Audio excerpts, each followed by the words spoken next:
সুপ্রভাত সুপ্রভাত সুপ্রভাত।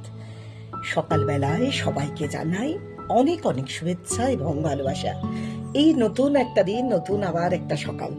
সব থেকে একটা মজার বিষয় অন্তত আমার কাছে, এই যে পূব পাশে যখন ঘুম থেকে উঠে ঘরের জানালাটা সরাই, ঘরের ভারী পর্দাগুলো দুদিকে সরিয়ে দিই, এই যে মিষ্টি একটা রোদ, সকালবেলার পাহাড়ি রোদ, সমুদ্রের যে হাওয়া, তার যে সৌন্দর্য, আমার বিছানায় এসে মিষ্টি রোদের যে লুটোপুটি, এটা দেখতে কিন্তু আমার ভারী চমৎকার লাগে। দেখুন, এই দৃশ্যটা আমি প্রত্যেক দিন অনুভব করি পরতে পরতে। আজকে আপনাদের সাথে একটু তুলে ধরলাম।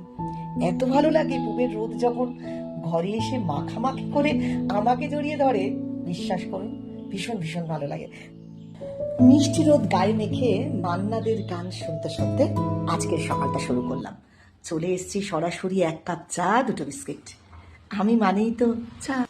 আর মান্নাদের যে গানগুলো শুনছিলাম, যেহেতু কপিরাইট খাবো তাই জন্য দিলাম না, খুব জানতে ইচ্ছে করে তুমি কি সেই আগের মতো আছো নাকি অনেকখানি বদলে গেছো। কফি হাউসের সেই আড্ডাটা আজ আর নেই।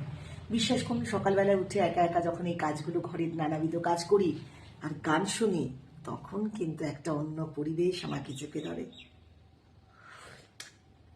আহা, এই চাটা যেন আমার সারাদিনকার এনার্জি যোগায়।